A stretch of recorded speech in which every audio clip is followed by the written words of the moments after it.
Hi మామ! కొన్ని సినిమాలు సీక్వెల్స్ స్టార్ట్ అయ్యారు. అండ్ ఆ మూవీస్ ఏవేవి ఉన్నాయో వీడియోలో మాట్లాడుకుందాం. ఇది పార్ట్ 1. మా కంటెంట్ మీకు నచ్చినట్లయితే ప్లీజ్ సబ్స్క్రైబ్ చేసుకొని సపోర్ట్ ఇవ్వండి. First movie 'kick' movie block buster. అలాంటి మూవీకి సీక్వెల్ వస్తుందంటే ఎక్స్‌పెక్టేషన్స్ ఏ రేంజ్‌లో ఉంటాయో ఊహించుకోండి.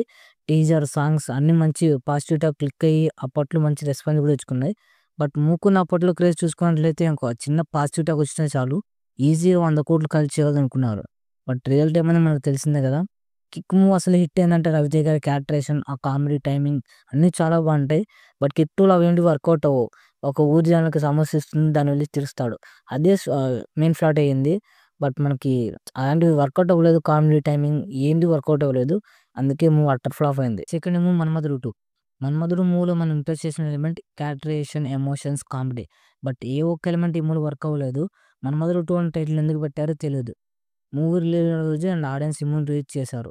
బట్ 'మన్మధుడు' చాలా బావుంటుంది. ఆ సాంగ్స్ కానీ అండ్ కామెడీ టైమింగ్, క్యారెక్టరేషన్ చాలా బావుంటుంది.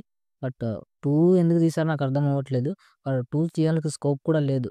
అందుకే మూవీని రిలీజ్ చేశారు. అండ్ మూవీ కూడా ఫ్లాప్ అయింది. Third movie 'Chandramukhi 2'. 'చంద్రముఖి' మూవీలో రజనీకాంత్ గారి క్యారెక్టరేషన్, ఆ కామెడీ నెక్స్ట్ లెవెల్ ఉంటాయి. 'చంద్రముఖి 2' విషయానికొచ్చేస్తే అవేవి కనిపించవు. అసలది 'చంద్రముఖి' మూవీనే మాకు తిప్పి తిప్పి అలా అలా కొట్టి చూపించారనిపించింది.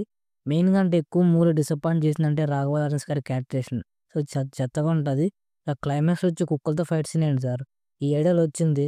నాగవల్లి, చంద్రముఖిని ఆల్ మిక్స్ కొట్టి అని తీసినట్టు ఉంటుంది.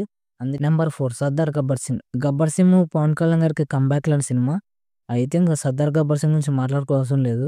ఎందుకంటే మూవీ కొద్దిగా కొంత తప్పిస్తే మిగతా అంతా క్రింజ్ కామెడీతో ఉంటుంది. ట్విస్ట్ ఏంటంటే ఈ మూవీకి స్టోరీ అందించింది పవన్ కళ్యాణ్ గారే. దానికి తోడు ఇచ్చిన ఆల్బమ్స్ బ్లాక్ బస్టర్స్ అయ్యాయి. రెస్పాన్స్ కూడా అదే రేంజ్‌లో ఉంది. బట్ మనకి ఎక్స్‌పెక్టేషన్స్ లేకుండా వచ్చి రియాలిటీ ఏమైనా తెలిసిందే కదా!